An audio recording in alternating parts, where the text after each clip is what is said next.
Wamama ukushawa. Sawa 43. Oh, ukholwa kwethu.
Ngiyayikhetha inkosi yasebuhleni bamaNazaretha.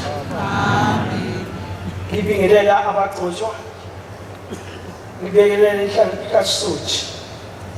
Intaba yepheza ngudlukuhle egameni lenkosi. Amen. Amen. Bantwana abahlala sezulwini. Siyabonga ukuphinde sihlangane kulonyaka.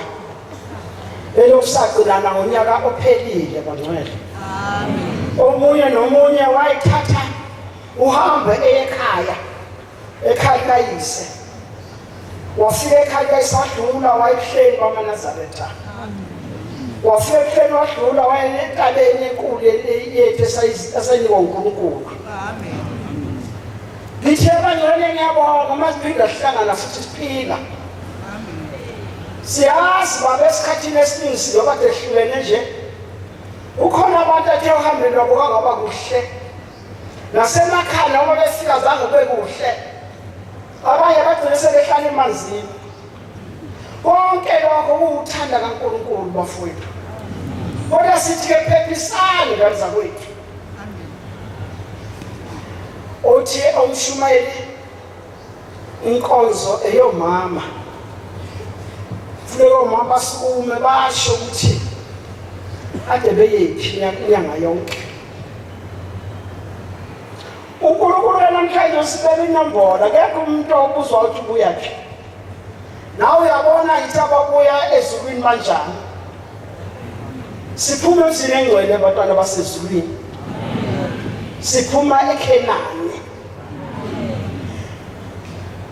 Lapha besiye khona besiye DP. Yabona nasekhaya la inkomo isila amakhizana uyethi umnikazi ekhaya leniyisedipini enkomo unamakhizana nathi-ke kade sisedipini bafowethu siyawahloza amakhizane siyawucela kuNkulunkulu ukuthi aphinde asiphe futhi unyaka omusha asigcine siphile bafowethu njengoba bethile uMshumayeli nami ngisukume ngibabaze hayi inkozo yonke yasebuhlenisile ayikhavele amanazarethane ekhale khona emhlanganweni bafowethu into asuthi ngibonile amakhosana wabonile amakhosikazi wabonile bangcwele anguthandayo ngoba ngishintsha asuthi isile namhlanje edodweni azongibingelela yaze yangiphasa ngisho impahla zami sengibona namakhosikazi okunjalo akhona thema ifika zokhona umhlangano athi wazisashiya umama wethu la angifuna zangithola fika edodweni asabona mama amen kasibona zangusi kodwa khuluma amakhosikazi asika ukuthi njengoba besinabaphathi bethu besebhodweni inyanga yonke bephekwa beza bazongibingelela inkosi kwabusisa bantwana abahle siphumile lapha sihamba semzini engcwele ebuhleni safika mafika phakathi komsi kaNkulunkulu sabekela umthetho lesibekelo namaphuma la etempeleni nasebuhleni hlangana nawo umthetho kuzobe sengaphakathi komsi kaNkulunkulu yini ofuna siyenze sasiyenza lokho esikutshelwayo waze wamuhle umuntu othanda ukuphathwa ngoba nakusasa mhlawumbe uyophatha sibe siyenza lokho kusho uNkulunkulu sahlala kodwa uNkulunkulu lase liyaphuma izwi elona size kulo kwesozwa lona nje kuphela wathandela lethina ngiyengena udedele sabile samdesidedele ngeyi-1 sabuya kumdedele sahlala sesibekelo-ke yonke imithetho lesibekelo lavela etempeleni kwaphinda babemenza izwi bangcwele kwathiwa yangena umsebenzi kaNkulunkulu ophethwe abashumayeli labakhokheli labaphathi bamakhosazana saphinda saya bangcwele uNkulunkulu wethu ingazi wezulu safika sawufaka iphefumulo yabantwana bakhe wasesikhipha sibusiso kwaba kuhle ezulwini sabuye sazolinda izwi bangcwele ezolesize kulo kwafika isikhathi wathi uyaphuma umhlangano wasiyaphuma umhlangano uhambile umhlangano wazofika eKhenani ngicela uhambisa kweqoqo uhambisiwa lesi sikole esimasaba bekula iphansi nafuna uhambisa kweqoqo ngoba inkulumo eyikhuluma uveli la ekhaya iyaziwa abanye bephethe nje emafonini njengoba kukhuluma nikhona abangijaja ukuthi hayi lapha kukokheli yayiqake la cha nami ngithatha ihloko bafowethu lapho efika gadla khona kimi ya masi lapho sesofunda into eyiningi waphuma umhlangano uMshumayeli abantwana basezulwini hayi shebu uNkulunkulu soyiphumela nje ngoba phela isono sinamandla usathana unamandla kodwa yena uNkulunkulu sibeke ngamashi ezulwini uhambile umhlangano wamiwe eteshini zonke zasiyo nawe ngithanda ngishumayeli zobabaza ngizoxoxela nabafowethu odadewethu abangakayiqoqi nemhlophe ukuthi thina kade sisezulwini hayi sibabonile lehlobo zethu sezahamba ezulwini ubana ngathi ambonanga wabo kanti kobe kwenzani sithe masifika eKhenani safika sahlala salakhi ilokishi lethu elakho umzuzu bese kwayilokishi sahlala phezu kwentaba engcwele kwafika isikhathi uNkulunkulu wamemeza oba besilalela izwi nje kuphela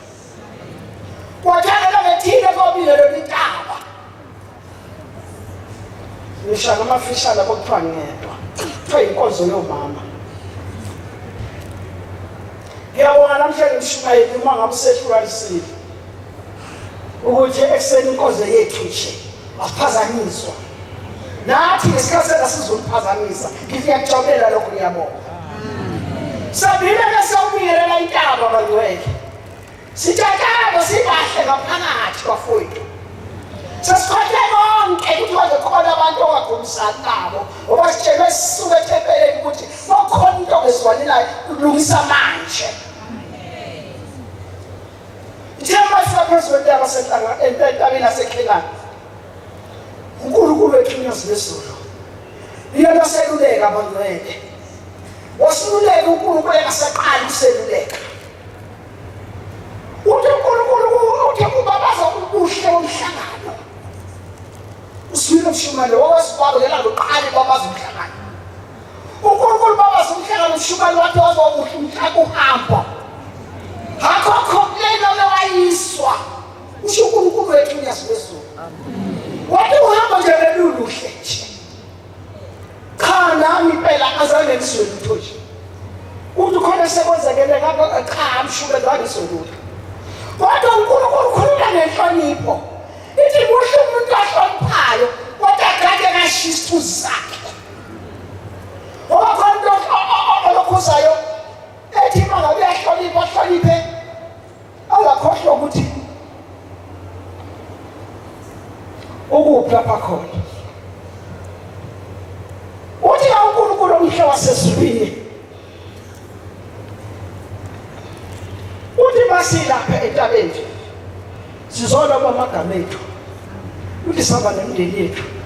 Uthi iNazaretha iphatheni kahle. Usho uNkulunkulu. Uthi makhona athi nihambe kahle ohambeni. Azange izolutho. Lokho okuhle uNkulunkulu esincome. Hawu Mshumayeli ugcine esethi ubaba ngifisa ukubonga ngoba abakhulu ohambe lumbabile ngifuna ukuhlabela inkomo ezenoni ayinonileyo. Amen. Wathi uSibini nawe lesithathu sokutshatshamba. Hawu Mshumayeli. Mina sazi sibawe sinje namhlanje.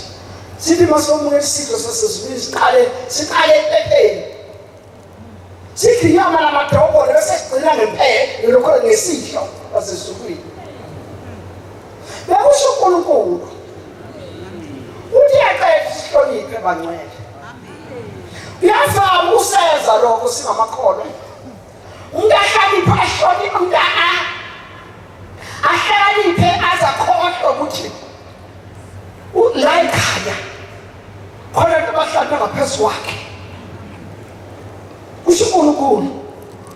Uthi bahloniphe kodwa ube nendawo yokugcina kuyo umhlangiphuza kweqa. Yenzeka ke bangcwele uMshumayeli. Into eyiningi ethempeleni ebandleni sezoniwa yithi sithi sinzalo. Yithi esonizinto manje sithi sinzalo. Umuntu akhohle ukwasalelwa ngakubo noma nasalelwa ngakubo. Akhohle lokho. Yabantu abaqoqapha ngoba abantwana uMshumayeli boNyazizulu. Na 26 years ngaguqa phambi kwabo. Kodwa namanje sabuza. Ngoba dala. Namanje sabuza uMshumayeli. Kodwa na 26 years. uNkulunkulu uyasiphisa asikahlali phuze kweqa. Siyacela ke lokuthanda ukuthi bangcwele sizazi indaba zethu uma sikhona. Khona abantu abahlala ngaphambi kwakho. Siyayicelela kuNkulunkulu wasezulwini. Sithe uma sehla ke entabeni la ngifuna ukulandelela kakhulu ngifuna ukuhamba kwexoxo. Ngezike elandelayo inkonzo iphethwe uShosi eseni eminasha yaphathwa umlungwane. Umlungwane ukhuluma ngendaba yangakubo bangcwele. Khuluma ngenkosikazi engahambi kahle. Yayidukisa amanye amakhosikazi bayeza ishuqulwana. Kodwa ke thina la ekhaya umuntu osaba lolo sizo njalo. Ngoba thina sinoNkulunkulu. Uthi le nkosikazi athi basafika insuku kazange khambeke kahle. Khuluma ngokuhlakanipha. Kuhlakaniphe uzukhohlwa abantu abadala kuwe. Ngithi yona ikhona sabuza namanje. Nawe buza nawe. Wabuza nawe. Ngisho bathi umntu unyazi lakutshela ukuthi lokhu kuqala namhlanje khona bangaphansi kwakho obafica lapho. Uthi umlungwana inkosikazi yagula yazaba ngamathamba. Ingafuni ukuvuma ukuthi yenzeni emakhosazini amanye. Kodwa ke wathi ufumile Shumayeli. Ayikho ngidabula kuphela. Lapho sekhona ngena iqiniso amangawasebenzisi. Uthi umlungwana wagcina efumile babala uphefumulo ungaphumi wathoka nabasashodayo obawabanikeza imuthi ukuthi abahlisa amadoda. Kodwa uShumayeli umuntu udlisa kanjani indoda phela nasebhechini walandwa uwedokotweni khalazo ugana mase fesa klinika nje sabonakelepi. Shumayeli alangaze zokushela woza bomeshela manje baseqangatha nje bonakelepi. Hayi makhosikazi uyazi inkandi kuphi isazandleni nala engqondweni inkandi lapho nje mahluleke lapho ngawuzohamba ukuthatha zona lokho uzalena amashokolo nokuhlisile igcina indoda sabe ikhwehlela ubala. Uthi umlungwana kwagcina kodwa uNkulunkulu eyikhubulile lenkosikazi kusho ukuthi basebephelela abantu ekade bakhothisa ibanikeza lezi shuqu. Uyadlula umlungwana ukhuluma ngengane ezimbili ezahliswa zase ziyashona. Uthi umlungwana wagijima indoda ethile yakwaba ubika uthi ingaza kwabani sezidla upoison ishonile. Uthi uNkulunkulu ezisimanga wafuna indoda endala wathi ayifuna isigubhu soswela ibisivula isilendi sesiqaqele ethempelini. Mase shaya ikhwela nje ebesevala. Afuna ukuyilandela. Uthi umlungwana ngamangathi omunye wabo kwakuyimi lapho. Ushanjani umlungwana omunye lapho kwakuyimi. Yike ngithi engathi mahlobo zabantu sibakhethe eMshumayeli. Obosihlobo labo abangahlolozwa la ekhaya abakhethwe ezulwini. Amen. Ushanjani omunye umfundisi. Axoxa. Ithi athi inkosi sebengikhiphile ukhokhela uMancane. Uthi athi inkosi yazi mfundisi bantu. Wenze konke lekathi kwenze kuye nike. Kodwa baza bekhiphe nabantu abangakhishwa la ekhaya. Sho ukuthi ebangcwele uNkulunkulu engathi angasenza sesabe. Hlala singomakoti njalo. Singahlakaniphi. Singashayi ifuwa ukuthi thina singabokuzalwa lekhaya.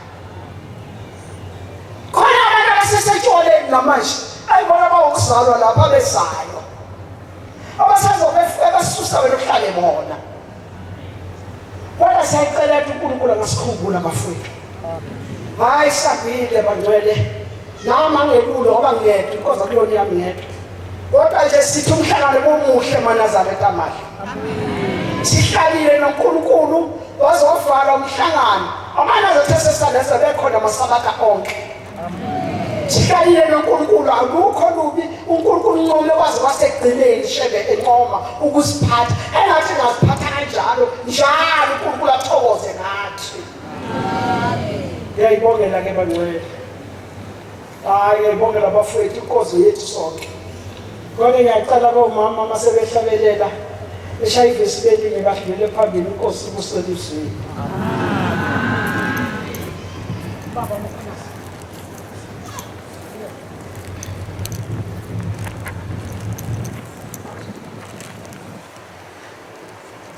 ungamili basisi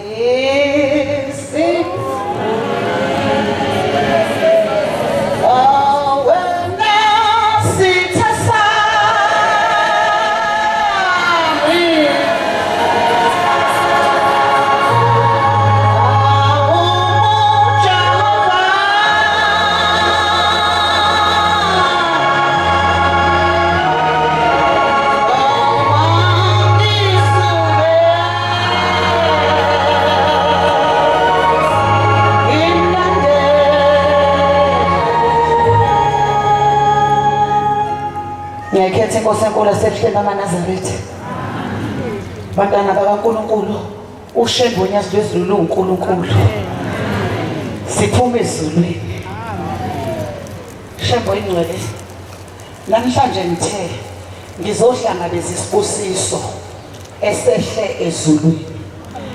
Bantwana benkosi, khona lento enzobaba mayivala umhlangano yokusibusisa kaningi. Ngiyayisaba abantwana benkosi. Sicela ukuthi leso sibusiso njengoba besifika siguqe emasangweni bese ingelosi usanda nezwe isemukelisa ngamunye ngamunye. Amen. Ngoba uNkulunkulu uthe ngisho abangekho la. Uthe mayivala entabeni wathi ngisho abangekho. Wathi Shembe abalinde ngeenhliziyo, inhliziyo zabo eziphezulu kwentaba. Wathi ngiyabacelela isibusiso. Wayesethi uThixo nami kulo nyaka ka2026 owuphumelela kwaManazaretha. Bantwana benkosi, ngiyayicelela nami uShembe akasipha ukukholwa kokuqala. Umuntu nomuntu nje ayikhumbule fika la ekhaya ukuthi wafike njani, wafike yaphi. Ngoba kuthonela ilanga wamkhulu wababiza abantu. Wathi wena wafika uzokwenzani la? Wathi ngangigula. Wathi omunye wafika uzokwenzani? Wathi ngangizocela abantwana. Wasethi wabamkhulu konke kokufuna usukutholile ngithi bese abantu amen. Wasethi hambani ke manje. Yingoba abantu basebexokozela sebekhohliwe ukuthi bafike bezokwenzani. Kodwa ke bantwana benkosi uShembe uyasithanda. Njengoba eshonto umama umkhokheli beqala izwi lokuthi uhlatshiswa amaNazaretha. Wathi ubaba angahambi umuntu abantu abadle bempepho yeinkomo ezinonile. Abonga ngazo umhlangano ukuthi akazabikele lutho nangamaphoyisa. Umhlangano kunokuthula. Amen. Bantwana benkosi uShembe uNkulunkulu. Sahamba ke sayongenisa umdedele. Hayi angaze ngibone nje uma thina umama sesigcwalisa ithempeli eliphezulu sodwa.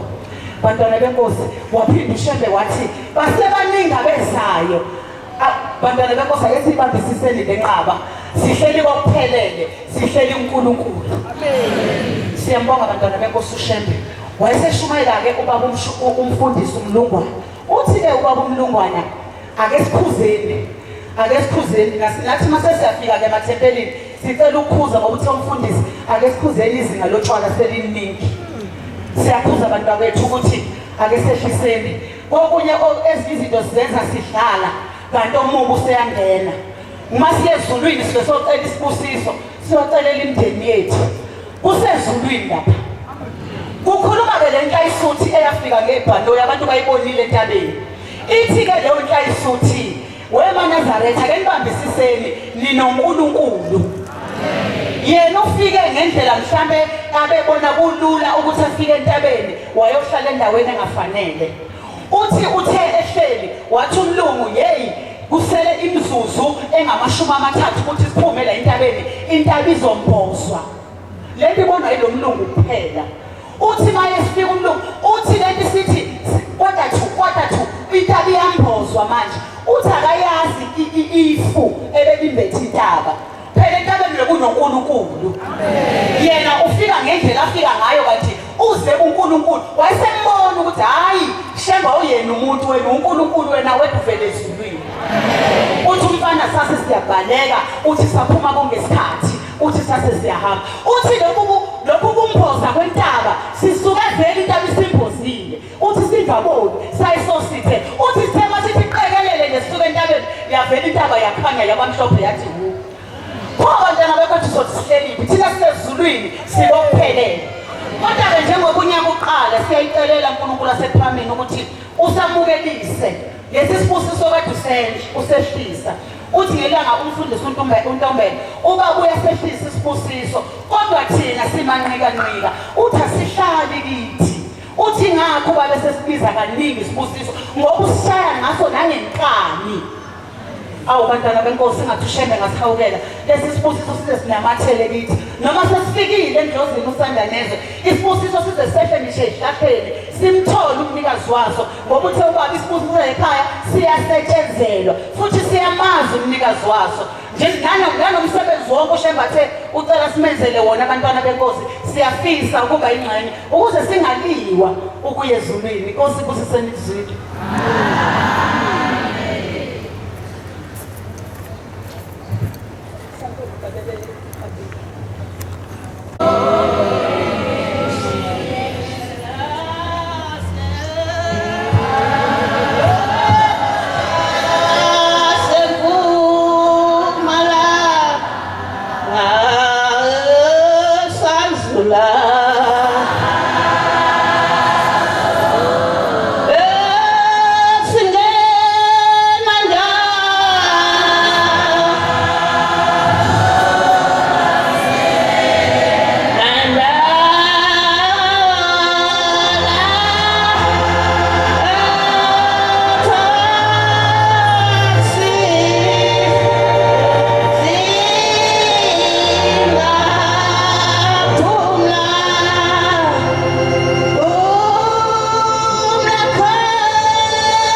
Ngiyabingelela kwabangcwele ngegama lenkosi uMnyazi ngonyaka ka-2026 bangcwele nami ngiyalibonga leli thuba kuzoguqa phambi kwaNkulunkulu nibabaze nami benikhona ezulwini loNyazi noba ngengabuya nge-11 kodwa ekubuyeni kwami ngangabikho kahle ngagula kodwa uNkulunkulu emuhle uye wangiphilisa bangcwele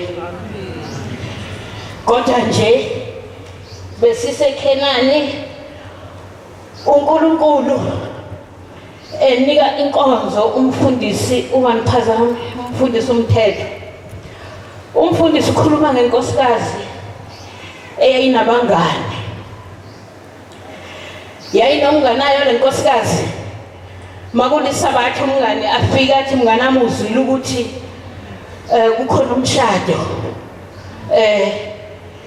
unyana kaSibanibani uyashadelwa hayi umngane ashintshe lo leNazaretha athi angisayisontweni nami sengiye emshadweni ayeka ngaye esabatheni ngesabathe elilandelayo kwakhona afika umngane uzwile ukuthi kushoniwe kwaSibanibani athi hayi angeke ngilulaze umakhelwana nihambe ngeke umakhelwane ningayisontweni njalo umakhelwane manje efikile lona makeza esontweni athi kunomcimbi kushoniwe lona ngayisontweni bangcwele kuthiwa wayiqhuba lento lo mama safika isikhathi sokugula ngoba siyafika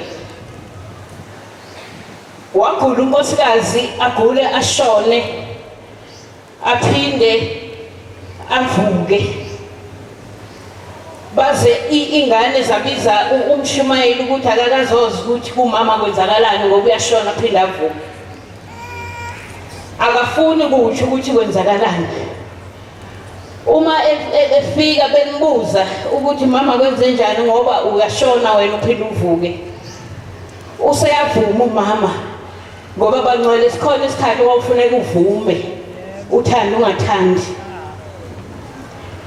useyavuma umama ukuthi cha mina bengayi esontweni befika umnganami afika athi namhlanje kushoniwe namhlanje ningayi esontweni ngithi hayi ngeke ningayi kwamakhelwane kumele nje emngcwabeni aphinde athi umshado niphinde ngithi ngeke ningayi emshadweni umama lona wasuka esethi maye kule micimbi waqalwa noNembeza angadli ukudla okushisayo ngesabatha kwaya wabona ukuthi hayi usalele emva kuthi makudluliswa amaplate athathe lathi iplate naye alibeke ecakwakhe adle njengabanye kuthi makudluliswa ezezibandayo abathi ezisweet or flying fish athathe naye aphuze.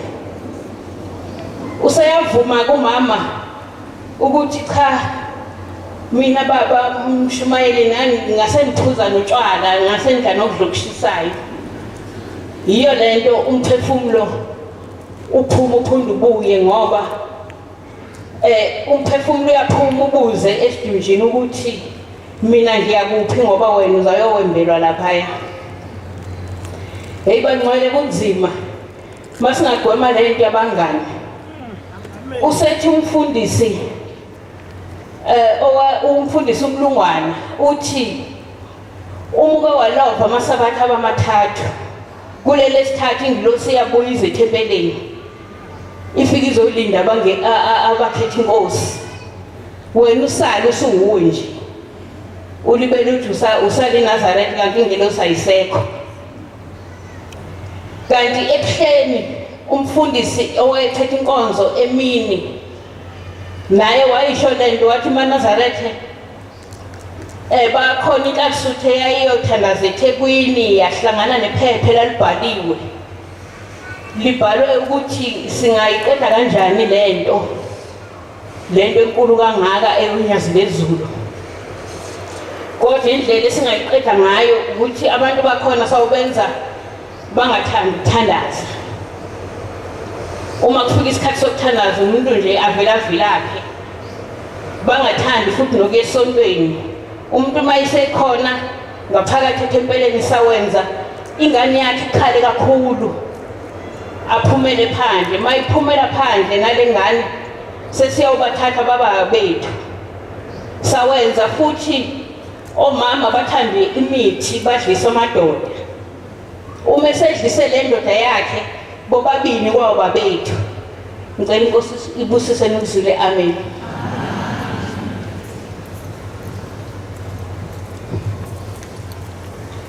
Khethe inkosi yasebuhleni. Amen. Ngicela isihlabelelo 132. Mina ngikhumbule esifinile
Nazaretha ngisoma nokubonga uNkulunkulu wami uNyasi lwezulu umdala wenzuku.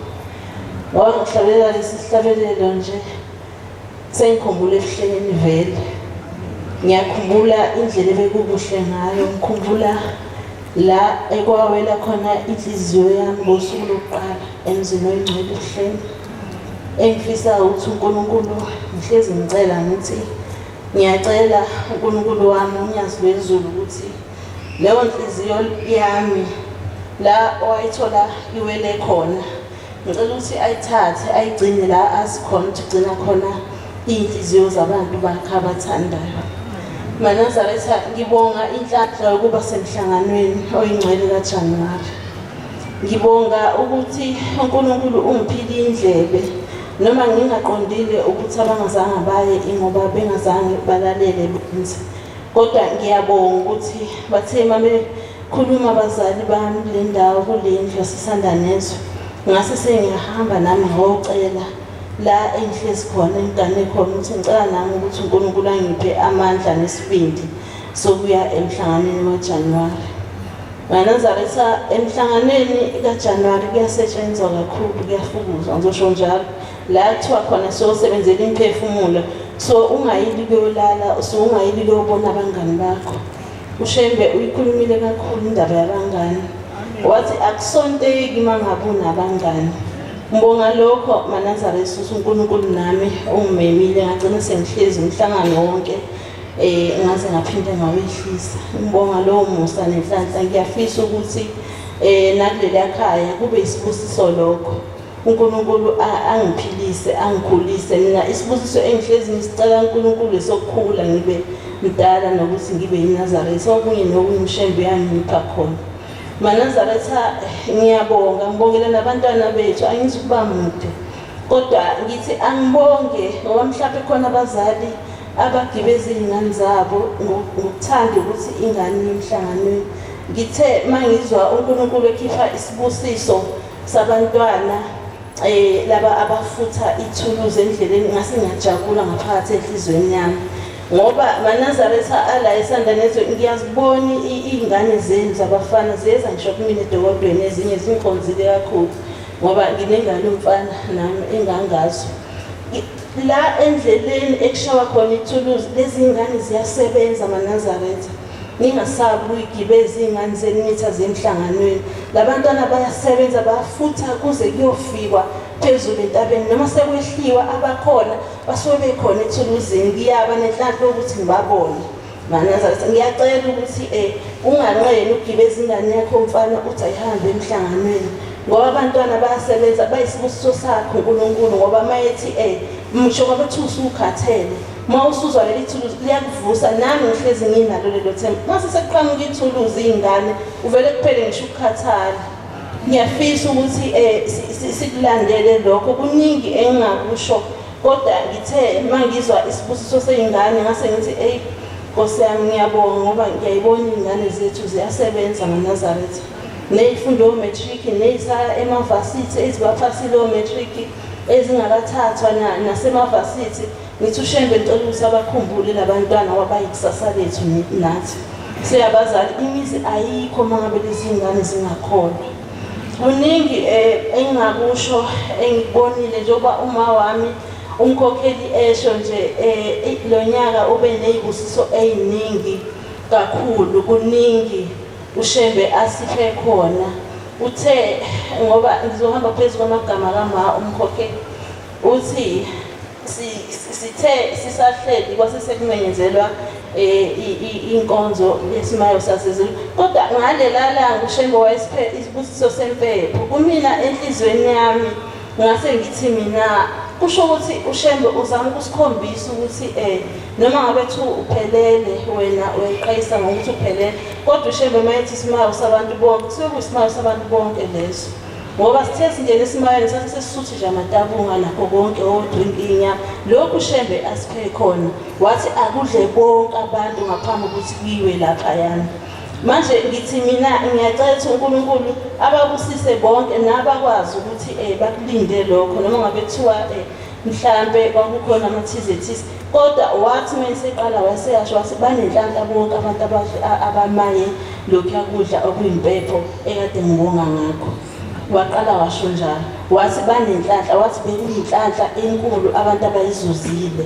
Sengithi ke mina kushuthi uShembe uzama usikhombisa ukuthi akekho omkhulu akekho omncane siyafana sonke phambi kobuso bakhe. Kuningi Manazaretha engakusho noma ngoba sesibuya sesehla sesehlisa umhlangano. Sayiwa lena bekumnandi ngisho nevila lihambile laze lofika entabeni ngoba uShembe uziphumule zonke izideshi zakhe konke la abedlula khona bedlule ephumule ngisho abethiwa ukugula uney'nyawo kodwa akekho umuntu ongathi usindwe uhambo olunyukayo. Uhambo olwehlayo ilona oluba inkinga zonke iy'nsuku, ngoba thina nje omama sigijima siyofika ebuhleni kaNazaretha sigijima. Mina nje kulo nyaka ngifike iy'nyawo amathambo ongaze uthaphukile nje wonke amathambo ey'nyawo, ngingezwa nanokuthi zikhona. Kodwa ngoba ngiye ngithi ngicela ukuthi uNkulunkulu athi makwehluleka iy'nyawo, ngithi engqondweni yami ngithi ngicela okungcono ngidaqe ngamadolo ngize ngiyofika, ngoba anginandaba nokwasemhlabeni. Isikhathi sami sokuthi ngibheke uNkulunkulu akushoyo ngizame ukuthi ngikwenze, noma ngabe kuthiwa amandla wasekho. Ngize nginciphe nasemzimbeni ngoba ngincane nje emzimbeni, kodwa ngize nginciphe nasemzimbeni ngoba ngisuke ngithandaza ngoba angikwazi uNkulunkulu azongikhumbula ngakho. Manje mawuthi uyadedema usudetemela abantu laphayana, ngoba uShembe ushilo wathi akamfuni umuntu onomngani la ebuhleni, wathi akamfuni, ufuna umuntu ozeye kuye, obheke kuye, oqondene naye nomphefumulo wakhe ukuthi usebenzela kanjani. Manje maNazaretha ngibonga lokho ngoba ngifike ebuhleni ngikhathele ngale ndlela eyisimanga, kodwa ngase sengiyakhumbula ukuthi ngithe ngonyaka ophelile ngathi mangifike ebuhleni edokodweni kuma wami ophambo wami uMancane waseyajabula wathi hawu Mantshangase usuhamba wazofika nganyama. Wajabula wathi sangena isibusiso ethempelini, akashongo ukuthi sangena isibusiso kwaNdlovu, wathi sangena isibusiso ethempelini. Ngathi sengithi ngizokhuthala ngalokho ngoba ngiyazi bakhona odadewethu abafisayo ukuba la, kodwa abanye basemsebenzini, abanye babanjwe ezinye iy'nkinga. Ngathi Shembe ngicela ukuthi ungigcine, sengenzela nje ukuthi nami ngisithole leso sibusiso sabazali bami, babone nami ukuthi ngikwazile ukuyikhandla ngendlela uShembe angiphe amandla ngayo. Ngalowo mazwi ngiyacela maNazaretha ukwehlela ngezansi isibaningi, Nkosi busisele ukuzwela.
sihleli siyabala sithi hayi ukhona umunye umama uzosuka umkhono umunye, kodwa masumpophosa iy'ntandane semizwa umshumayeli esethi okungenana wokugcina sekuyangishaya uvalo.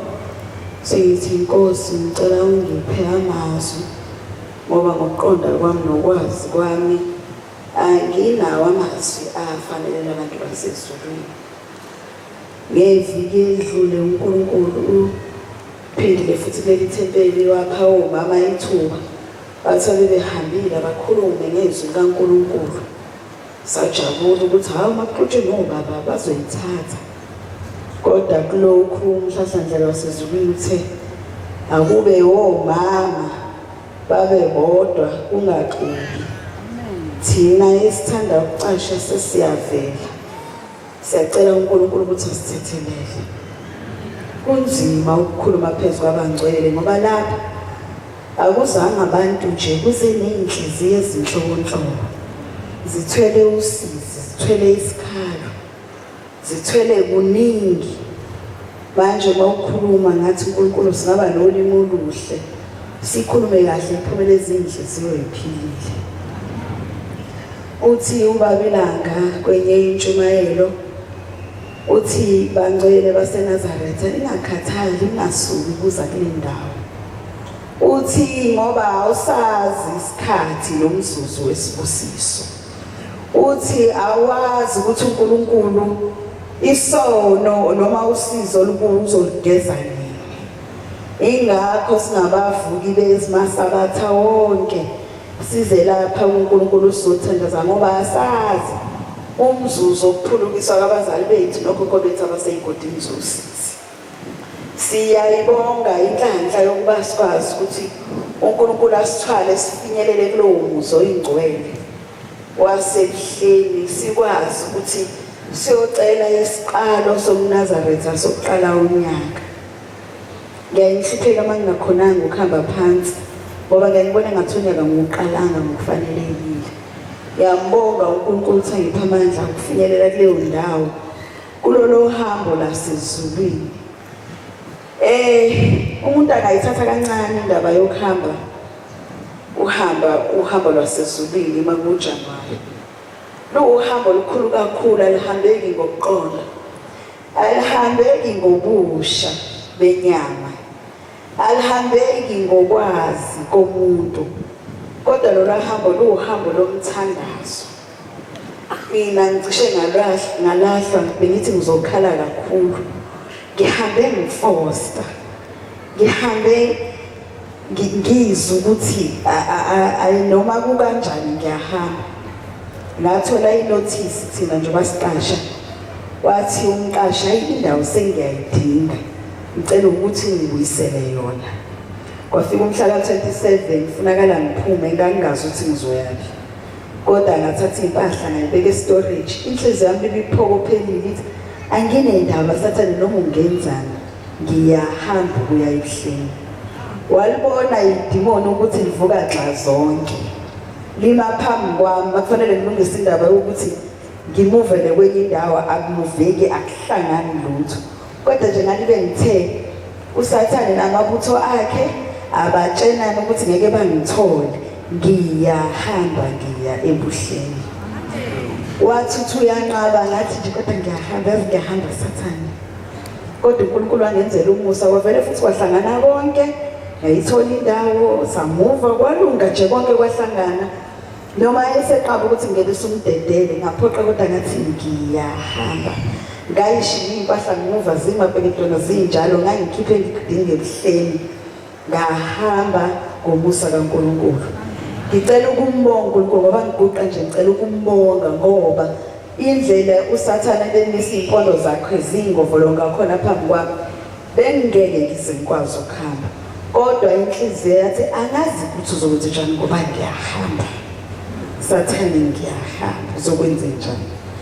Ngathi uma ukuthi kufanele ngife, ngizofela kuyona kuleya ndlela, ngizofela kuyona uma ukuthi nje ngigibela noma itekisi noma iliphi mangifika ebuhleni ekufanele, kodwa ngiyahamba. Sathane uzokwenza njani namabutho akho? Ngiyambonga uNkulunkulu wasebuhleni, ngiyambonga Nkosi uNyazi lwezulu. Waphuma uNkulunkulu epulpit, wadweba phakathi kwabangcwele, edle umjivo obovu, ephethe isihlangu sakhe, ethe ukwarathi-1. Uma ethe ukwarathi-1, wadabula phakathi kwamaNazaretha, wanyathela. Khona into engiyibone enziwa amakhosazana esephuma, esehle ebheke enzansi, bengozwa benyathela uNkulunkulu athi kokunye ungathi izingane ziyahlanya, kodwa khona into evukayo. Uma usumbone ephethe isihlangu sakhe, ehola bakhe basezulwini. Kuthe mangabasamba kuyandlela ke uyayuphume useze kuba fresh uvalo lokushaya. Uhambe ngayo uyokekeleza ngakwasene. Uma ujika ngakaseme uzuvalo lokudla ukuthi inkosi izofika na. Lapho umhlangano thina bomama sisuke singasawuboni. Ungakwazi nokuthi ukuphi. Uhamba kodwa uyibuza ukuthi inkosi ngizofika na. Ngiyambodela ongabi nawo nalo mbuzo ukuthi inkosi ngizofika na. Mfisa ukufika ngeenyawo zami zingabhandishiwe, zingenalutho, zibuhlungu zinjalo noma ngabe injani. Kodwa mfisa ukufika nazo emzini waseKhenani. Wawenza uNkulunkulu sahamba. Kodwa ekhambeni ngizwe ngivukelwa incwadi yasekuqaleni ama-Israyeli uNkulunkulu ethumela uMoses ebakhipha ezweni laseGibhithe. Uthi uMoses uma Nkosi laba bantwana ngiyobakhipha ngiyobatshela ngawe ngizofike ngithi ungubani. Uthi mntanami uzofika ubatshela ukuthi nginguye onguye. Mawucabanga indlela ababefike ngalo labantwana emzini waseGibhithe baze bande behleli phansi kwengcindezi. Babengazi engqondweni yabo ukuthi bazawuphuma kanjani. Khona ukuthi mawuhamba lolu hambo lwasebuhleni ubheke eKhenana ufika isikhathi la ungasahlabeleli khona. Uma usunyuka unyukele eHomisi. Uthi mangabe uhlabeleli sekuphela ukuzazi. Uthi uma uthi livulwe ngubani ufike kuwe udlula ungazi noma kuyafika neNkulunkulu. Kusuke sekukhuluma unyawo kuphela uze kumuntu kushuduza phakathi komzimba wakhe nomNazaretha isikhwama siphethe. Ubone ukuthi ukuhlabelela nokuqonda komuntu nokuhlakanipha komuntu sekuphelile. Sekusele umthandazo lendlela iyamthobisa umuntu. Ngiyaye ngithi uma uzizwa uma uhamba ezwe lasemhlabeni ungenakho ukuthobeka. Ubohamba eKhenana lizokupha ukuthobeka. Ngoba leya ndawo ufika isikhathi la onakho nongenakho nomkhulu kwendawo aqhamukayo kuyo owasePhalamende noma wakupho oyisazi umkhakha ku afike senomuntu nje umuntukazi ongelutho senihamba nje senithule. Sekuthi noma nihlala makufika indawo uhlala nihlale noma ikuphi uphele ukuzazi ubuhle kodwa balendlela kujulile beyithobisa inhliziyo phambi kwaNkulunkulu. Uhambe kugugu uNazaretha ukubona nje ukuthi akusekho lutho kodwa sekusele ukuthobeka. Kuyindlela efuna inhliziyo yomuntu ixhumane noNkulunkulu. Indlela emangalisayo kakhulu. Mase kufika labantwana bakaIsrayeli ukuthi kimi inkosi labantwana babehamba kanje. Babehamba kanje befuna uNkulunkulu. Kufika umzuzu lapho kufunakala bawela ulwandle olubovu. Uthi uNkulunkulu wabuza uMoses uNkulunkulu ukuthi babasowela kanjani. Impi kaFaro ingemuva. Ifuna ukubaqeda. Uthi uNkulunkulu Moses phakamisa isihlangu sakho siphethe. Lase liyavuleka ulwandle base beyangena. Lolu lwandle mawuthi ayibheka ulwandle lwalukhulu kakhulu. Lwalufuna ukuthi umuntu abe nesibindi sokuthemba uNkulunkulu engamboni engamazi. Ebese ngena kulo ebese hamba kulo. Kodwa ngimthanda uJehova la esethi kubo nanoma yimuphi akacoshe itshe azolithatha ebeka emzini wakhe. Ebese kuthi mangabe kufika uSisi akhombelele ilitshe athi Jehova ngelinye ilanga wakwasibolisa elwandle olubovu sinempe yayisilandela sake sambona uNkulunkulu esiqedela uSisi. Le ndlela mangabe ufike unoSisi mase kutholisile yaqede kuphi isibusiso. Ikuphi umphako ozohamba nawo ozowudla. Leyo nto ufika ukhala ngayo phambi kwaNkulunkulu. Uthi mawufika endlini uNkulunkulu ebese yayiqeda. Luwe uhamba lokuthi unempi engaphele ekhaya ibambile. Khona ifike ikwane sekuvuthuka ngapha umntana wokuqala ngingazi ukuthi uzofaka kusiphi isikole. I-application ngangenzile in place kwenye indawo kude kakhulu nasekhaya. Kodwa ngokuhamba lo hambo ngithe mangaba ngifika ngomhlala eveni ngesikoleni ngafica into zakho uNkulunkulu eseyihlanganisile. Abanye abantwana basuka nabo abazange baze bayithola indawo abanye bazobaqala kuleli viki. Bekunzima kakhulu kodwa uNkulunkulu uthi thatha lematshe ama-Israelites nawubani uyolibeka emzini wakhe, uyothi lephethwe isisu esingapheli, uyothi lephethwe inhliziyo engapheli, uyothi nesifo esingapheli. Sithi uNkulunkulu okwesibelisa ubandla olubovu athi nanka amatshe ufakazi asawacosha ayisikhumbuzo sokuthi uNkulunkulu wasimolisa ulwandle olubovu, impi isilandela efuna ukuqeda ngaso efuna ukuqeda nathi uFaro. Kodwa ke mawusunqobile uNkulunkulu uzosala nesitha, okusele kithi ukuthi siyasithethelela naye isitha. Sicela uNkulunkulu abusise sizule.